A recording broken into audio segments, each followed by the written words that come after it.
Om Mari Namaste Namaste. Om kami bakal bertawaran tulis atau hasil aplikasi berpindah dari atas apa penjelasan apa yang berarti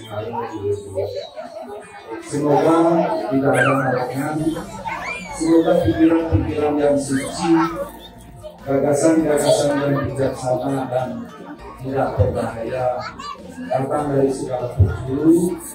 Semoga kita semua ada dalam lindungan di desa yang dewasa Tuhan yang Maha Esa. Yang merasa suci, para pemangku dan istri, sampai banget yang bijak dan saya hormati. Bapak-bapak dari aparat desa atau kecamatan atau mungkin dari Kapolsek dan lain sebagainya, Bapak PHDI, WHDI yang tidak dapat saya sebutkan satu persatu, Bapak-bapak rumah sekalian, terimalah wakil panen dari saya. Om Swastiastu.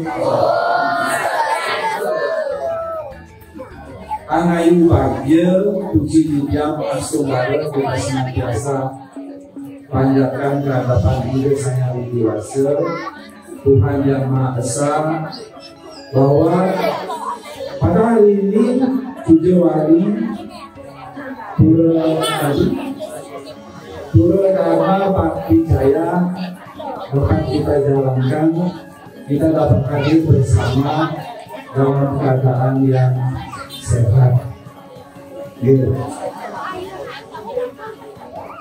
Saya mohon waktu untuk adik-adik, ibu-ibu sejenak untuk mendengarkan apa yang saya sampaikan.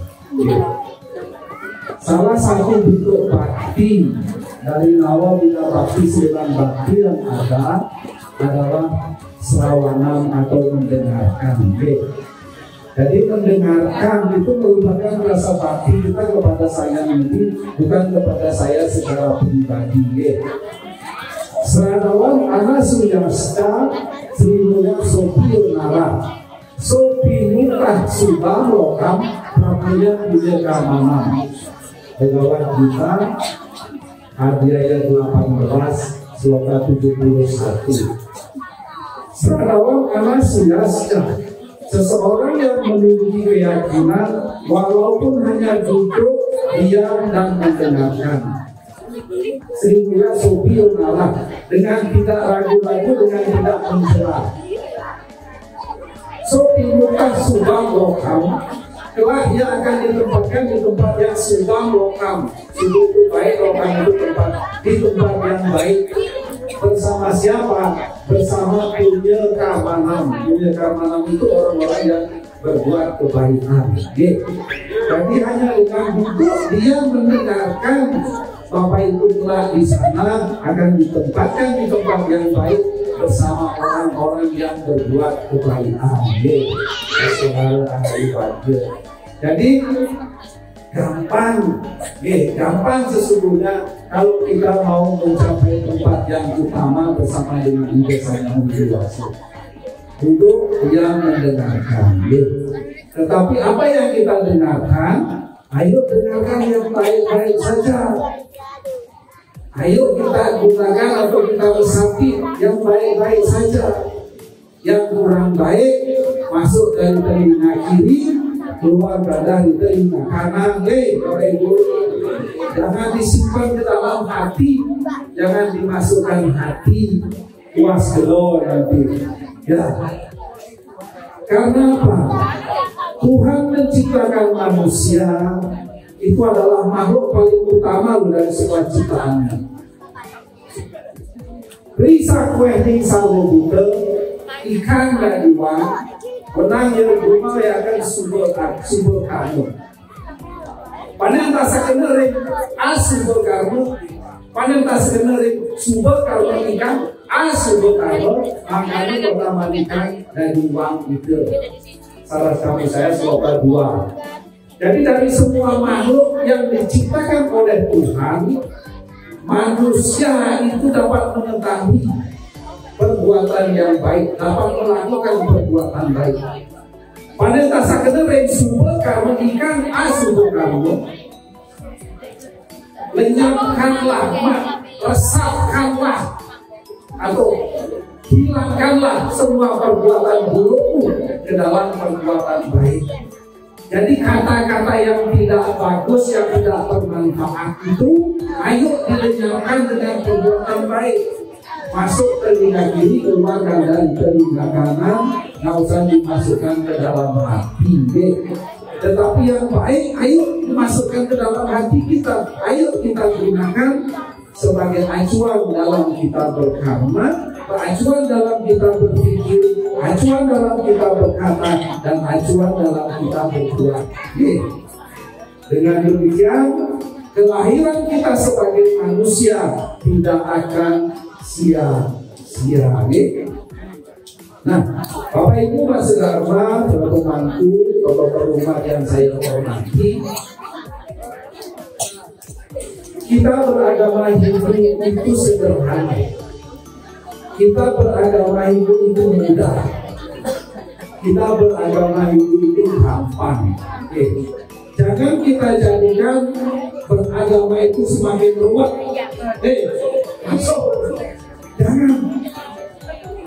Kalau kontrolnya berbuat yang tidak sesuai dengan karde pengetahuan kita sudah protes, kita sudah komplain. Weh, kalau itu salah, nggak mau. Padahal apa? Pengetahuan agama itu luas. Yang saya khawatirkan susah aja ya. Dia baru membuka 2 halaman kitab suci, sudah iso nyalakan ngomong liyo. Tapi di sini nggak ada yang kayak gitu ya. Nggak ada kalau di sini saya yakin, apalagi ada Pak Kartiko mungkin berani.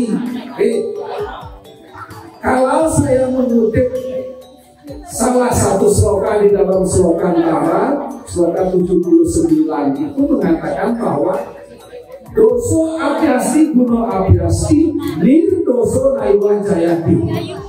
Apa maksudnya? Ada setiap manusia itu doso abhyasti, ada kekurangannya. Guno abhyasti, ada kelebihannya. Nirdoso naiwan jayati, tidak ada manusia yang lahir sempurna. Oleh karena itu ketika seseorang berani menyalahkan orang lain beribadah atau beriaknya, itu adalah satu kesalahan yang besar. Karena tidak ada manusia yang sempurna kok. Yang sempurna adalah ide sang yang widiwasa. Oleh karena itu, salah satu cara untuk kita merasa damai, merasa aman, ayo kita pahami perbedaan itu ya. Ketika kita melihat sesuatu yang berbeda, ya sudah, memang berbeda. Perbedaan itu kan sesuatu yang tidak bisa kita hindari. Di dalam tubuh Bapak Ibu aja, Bapak Ibu lihatin berbeda semua ya. Dari bentuk kepala itu bunder, dari bentuk telinga itu seperti ini, tangan itu seperti. Coba bayangkan kalau tubuh Ibu Bapak Ibu seperti kepala semua. Lalu oleh karena itu, ayo pahami perbedaan. Perbedaan itu menciptakan Bapak Ibu menjadi makhluk yang sempurna. Di dalam kitab Manusmriti ayat 1 surah 87 itu mengatakan bahwa Tuhan menciptakan perbedaan itu adalah untuk saling melengkapi. Seperti halnya pundak, seperti halnya bibir, pundak, paha dan kaki. Jadi semuanya menopang untuk saling melengkapi. Sehingga apa? Kita memiliki kelebihan, ayo kita melengkapi teman kita yang masih belum memahami. Kita jangan mencela, ayo kita beritahu, tentu dengan cara yang baik dan benar. Nah, Bapak Ibu Mas Dharma, kita sebagai agama Hindu adalah sering bersembahyang itu menggunakan sarana ya. Tapi sarana sembahyang yang kita gunakan, tadi adik kita membaca Bhagavad Gita, saya setengah mendengar karena suaranya kurang jelas ke dalam. Kalau nggak salah berkawan kita ada ayat 9 surah 26 ya, dikutip tadi ya. Patram puspang palang toyam yomi bakyu prayu kati tat aham bakyu pakitam asnawi prayatan mana. Jadi seperti di awal saya katakan, beragama itu tidak ruwet kok. Saya ini hanya minta apa? Persembahan itu. Patram, puspam, palam, toyam. Yome bakyo didasari atas rasa bakti. Bakti dasarnya bukan besar, bukan banyak, bukan, tetapi bakti. Tuhan akan menerima itu sebagai bentuk persembahanmu dengan penuh rasa bakti juga. Patram sehelai daun, puspam setangkai bunga, palam sebiji buah, toyam segelas air. Itu adalah persembahan yang kita sampaikan kepada Ida Sang Widiwasa. Lalu kenapa sih kita menggunakan simbol-simbol itu? Kenapa sih kita harus membawa setangkai bunga, sebiji buah, sehelai daun, setangkai bunga dan sebiji buah dan segelas air? Apa sih? Kenapa sih? Di dalam perkawan kita ada ayat 12 surah 15 itu mengatakan kleso ati taras esam awyah terasam terjetasam awyah terhika terbukan leha wajil awak yati. Jadi kleso ati taras esam sungguh susah, sungguh sulit kita mengungkapkan sesuatu yang bersifat rohani oleh kita yang memiliki tubuh fisik ini, sehingga kita membutuhkan simbol, membutuhkan lambang, membutuhkan sarana untuk menyampaikan apa? Rasa bakti kita kepada Ida Sang Widiwasa. Sama dengan ketika kita masih jatuh cinta dulu, kan Bapak Ibu pernah jatuh cinta ya? Menyamar, berarti kelainan. Pasti kita pernah menyintai sesuatu. Untuk mewujudkan cinta kita, maka mesti ada simbol. Kita punya seekor sapi, kita menyintai, menyayangi sapi kita supaya dia mengeluarkan susu yang banyak. Apa wujud rasa bakti, rasa cinta kita kepada sapi? Mungkin pagi dimandikan, mungkin kita berikan rumput yang segar, rumput yang penuh dengan vitamin, dan lain sebagainya. Kita menyintai seorang gadis juga begitu. Kasih ATM. Kasih ATM salah satunya.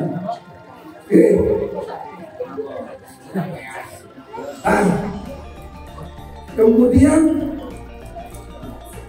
wujud rasa bakti dan cinta kita kepada Ida Sang Widiwasa kita sampaikan dengan sehelai daun, setangkai bunga, sebiji buah dan segelas air. Setangkai bunga mewujudkan adalah lambang dari tumbuh kembangnya pikiran yang suci, ya Bapak Ibu. Artinya ketika kita akan bersembahyang, ketika kita akan menghadap kepada Ida Sang Widiwasa, ayo tunjukkan kita pikiran kita yang jernih dan suci. Pikiran yang suci. Jangan lagi galau, jangan lagi marah, jangan lagi sedih untuk menghadapi Ida Sang Widiwasa. Ayo dengan pikiran yang jernih, pikiran yang suci. Itu sebagai dasar utama. Ketika aktivitas menghadap Sang Yang Widi kita dasari atas pikiran yang suci, apa yang kita inginkan akan dapat kita capai. Tapo pulang idam sarwang kaiwa manusanang sukam, tapo mandiam begai proham, tapo antam beda sidi. Kita baru seperti ayat 11 surah 235. Tapung mulang idam sarwang diawali oleh pikiran yang suci. Tapung mulang idam sarwang daiwa manusanang sukam. Tuhan itu akan memberikan kebahagiaan kepada manusia. pemandian budaya program pada tengah pertengahan ketika menjalankan juga harus didasari atas kesucian. Tapi antam budaya program di akhirnya pun kita semua mendapatkan kesucian. Ketika kita ingat tumbuh kembangkan pikiran kita yang suci. Mungkin di jalan kita disalib orang, diserempet orang, kecipratan air, ya sudah, nggak usah menggunakan kata-kata mutiara ya. Apalagi Prof. Ruber bicara ngajak tukaran dia buat musik, terus biarin aja.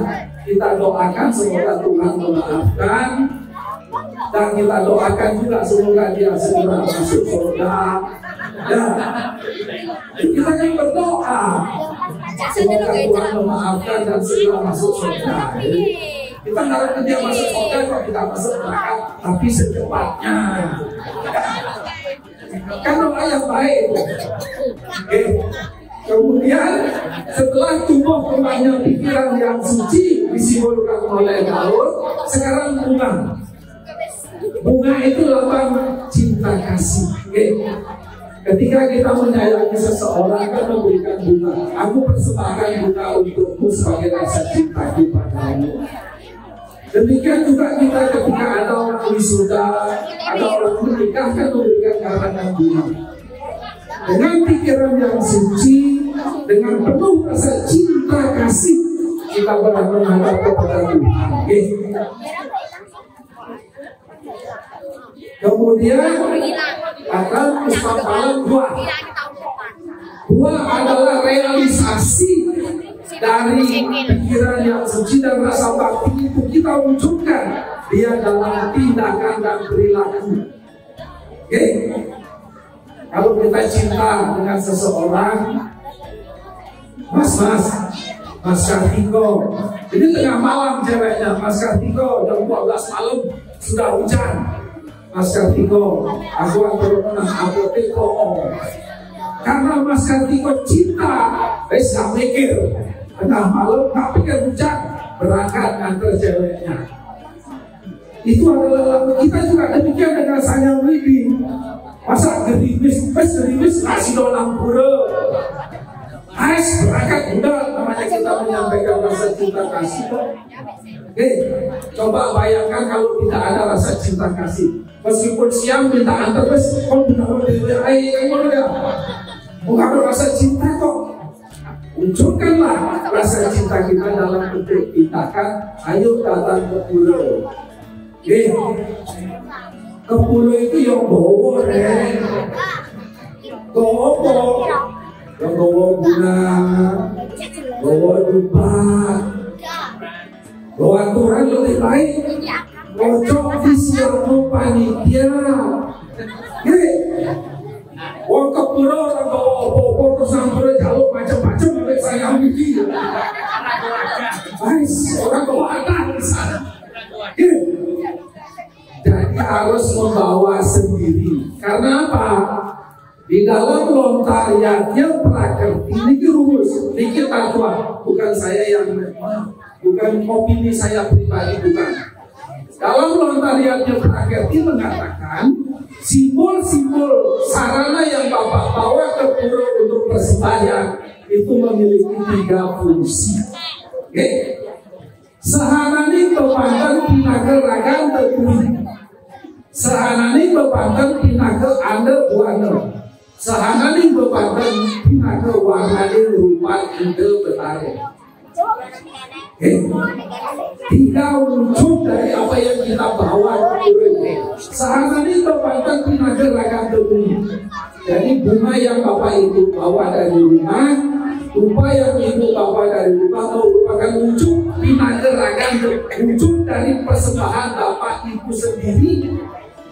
Dan kalau panitia saya bukan wujudnya Bapak Ibu, wujudnya panitia itu harus kita bawa sendiri. Sembahyang yang begitu nggak bisa diwakil tuh. Si kepala lagi pusing. Aku tidak jawab sembahyang, kepala itu lagi pusing. Dia baru sakit. Karena pindah ke raga itu kita harus sendiri kok menyampaikan apa yang menjadi harapan kita, apa yang menjadi doa rasa bakti kita. Apa yang kita dapatkan ketika kita datang sendiri ke pura. Sebuah pura itu kan ada penyengger namanya. Saya bilang batas tembok lah. Nah, tembok-tembok itu, pertemuan masing-masing tembok itu disebut dengan padu raksa.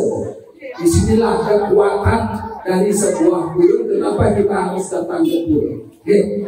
Padu raksa yang ada di Tenggara itu kan antara timur dan selatan. Tenggara itu namanya Aji Raksa. Kemudian yang ada di barat laut, selatan dan barat ya, barat laut ya, selatan dan ini selatan dan baratnya mana? Itu, itu ya. Selatan dan barat mana? Selatan. Oh, selatan. Berarti kita ke sini harusnya. Ya, ke sini. Ya, betul, barat. Nah, itu artinya Tenggara itu. Tenggara, barat laut di sana, Bapak. Oh, oke. Timur kan itu? Oh, timur. Oh, selatan. Ya. Ini saya berarti yang nggak apa namanya? Timur. Oke. Timurnya sana, selatan ya. Berarti di sana barat laut. Nah, di sana tadi ada Aji Raksa, di sana ada Rudra Raksa. Kemudian di barat daya, antara barat dan utara, barat daya itu ada barat daya sini, ya, ada Kala Raksa. Kemudian ada di timur laut itu Kajak Angin ya, Ersanya. Di sana ada Sri Raksa. Jadi ketika ke pura itu kita mendapatkan 4 hal: Aji Raksa, Rudra Raksa, Kala Raksa, dan Sri Raksa. Aji Raksa ketika ke pura kita mendapatkan kecerdasan, kita mendapatkan pengetahuan. Aji itu adalah pengetahuan. Dengan memiliki pengetahuan kita akan mendapatkan kekuatan Rudra Raksa. Dengan pengetahuan dan kekuatan kita memiliki Kala Raksa. Kita bisa mengatur waktu, kita bisa menyesuaikan waktu, kita bisa memanfaatkan waktu untuk meningkatkan kualitas diri kita. Waktu itu adalah aset atau kekayaan yang paling berharga, karena waktu tidak bisa diputar kembali. Tapi sampun lewat itu Bapak Ibu 1 menit aja balik kalau betul sakit. Oleh karena itu ayo manfaatkan waktu dengan pengetahuan, dengan kekuatan tadi. Ketika kita sudah memiliki pengetahuan, kita memiliki kekuatan, kita bisa memanfaatkan waktu, kita mendapatkan Sri Raksa. Apa itu? Kesejahteraan. Oh ya. Makanya ayo rajin-rajin ke pura dengan membawa bunga dan dupa sendiri. Nah, Bapak Ibu Mas Dharma, kemudian Pak D, lagi musim kemarau, bunganya nggak ono, daunnya juga nggak ono. Boleh nggak saya ke pura? Boleh nggak saya sembahyang? Boleh. Anaknya cinta yang tahu dia jangan payu pasate, kesambitnya piuk sama, yoga kesema wahamilaham. Bagaimana kita 9:22. Anaknya cinta yang tahu siapapun yang memusatkan pikiran hanya kepadaku tanpa memikirkan yang lain, akan aku berikan apa yang tidak engkau miliki, dan akan aku lindungi segala milikmu. Sayang itu bukan nyanyiku, siapa yang membawa seekor babi guling akan aku berikan buatan. Tapi umatnya yang minta kepada. Karena apa? Ada suatu kelebihan ketika kita membawa sarana. Ketika kita sembahyang sendiri, itu hanya untuk kepentingan kita sendiri. Tetapi ketika kita membawa sarana, kita pun memberikan penyucian pada sarana-sarana yang kita bawa. Osanya pacaro rek santer yang paksinas kata. Yang nanti tidak waktu sedikit tunah. Kita malu seperti ayat 5 surah 40. Semua sarana persembahyangan, semua sarana yang digunakan dalam persembahyangan, paksinas kata, ayam, paksi itu binatang piaraan atau burung atau binatang piaraan yang kita gunakan dalam upacaranya. Kelak ia akan mendapatkan proses kesucian. Ia akan hidup menjadi makhluk yang lebih baik dari kehidupan yang akan datang. Sehingga ketika kita membawa sarana persembahyangan, bukan hanya untuk kepentingan kita sendiri, tapi kita juga menyucikan makhluk-makhluk ciptaan yang lain. Karena binatang tumbuhan itu hidupnya hanya mengikuti hukum lain dengan manusia. Dia bisa berbuat baik untuk memperbaiki dunia, tapi binatang tidak. Binatang dan tumbuhan akan menjelma selama 4.800 kali baru dia meningkat menjadi makhluk yang lebih mulia. Tetapi ketika kita gunakan untuk yatnya, dia sudah mendapatkan peningkatan. Oleh karena itu, ayo bersembahyang membawa sarana, walaupun tanpa sarana itu diizinkan. Artinya apa? Ketika tidak membawa sarana, Bapak Ibu jangan sampai tidak sembahyang. Betul, ke? Aku nggak mau dukung nggak sembahyang. Noko, gak masalah, sembahyang saja. Tetapi kalau bisa kita juga menyiapkan sarana. Nah, Bapak Ibu Mas Dharma, dengan demikian artinya apa? Tidak sulit kok beragama Hindu, tidak rumit kok beragama Hindu. Semuanya enak, gampang. Saya itu gampang kok. Nah, di samping juga proses penyucian bagi sarana-sarana tersebut yang kita gunakan untuk yatnya, kita sendiri ketika kita membawa persembahan, kita akan menikmatinya. Menjadi apa? Prasadam.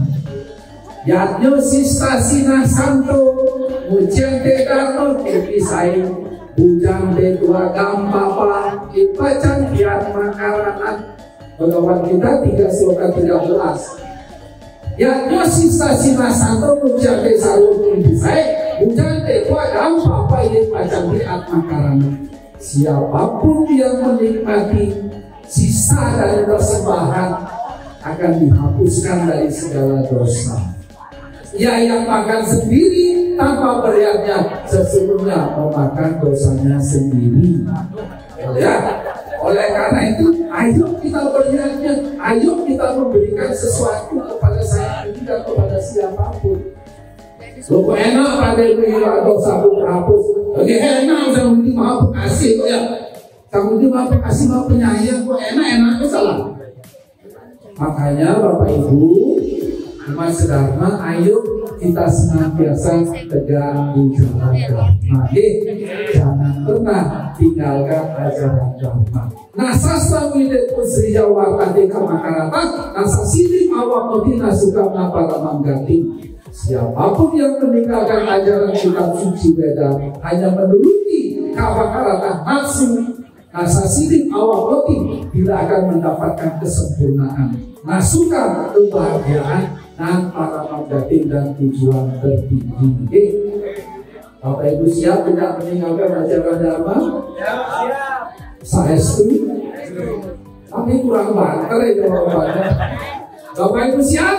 Siap. Terima kasih.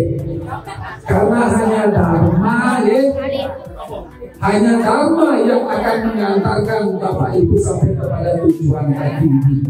Sementara yang lain akan musnah bersama lenyapnya badan jasmani Bapak Ibu.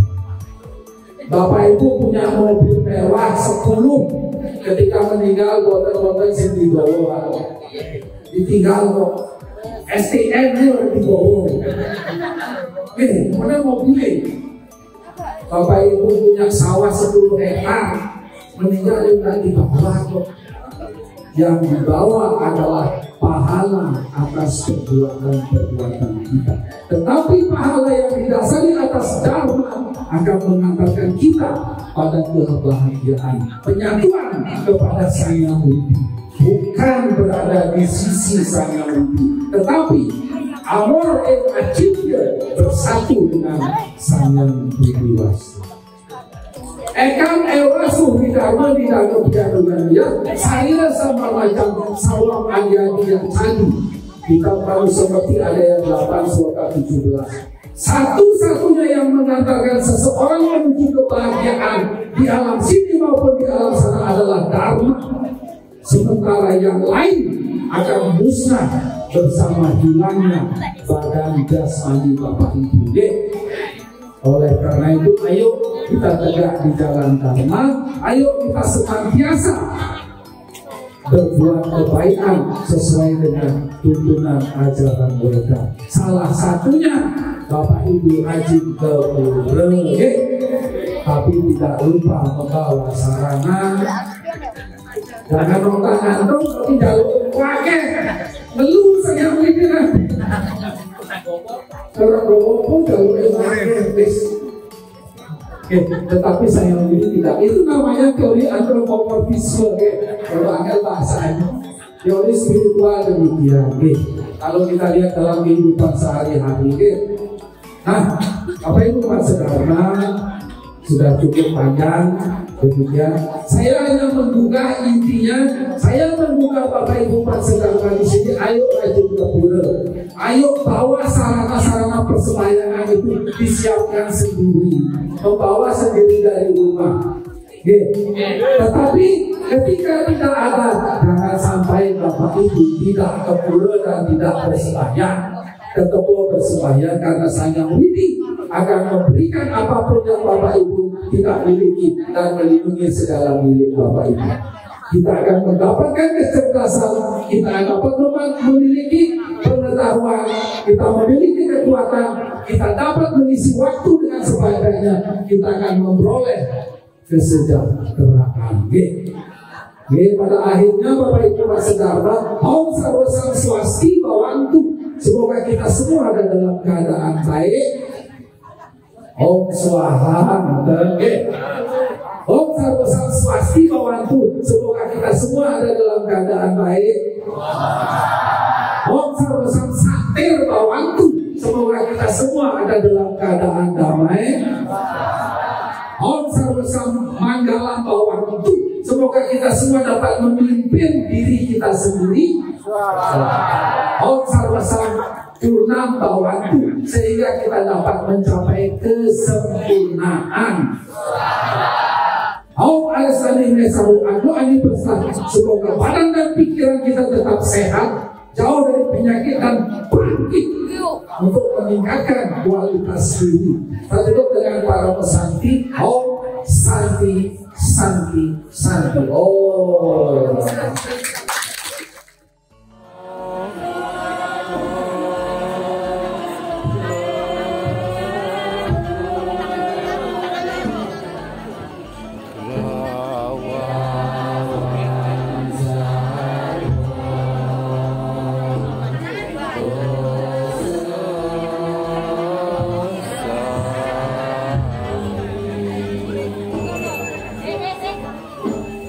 Oh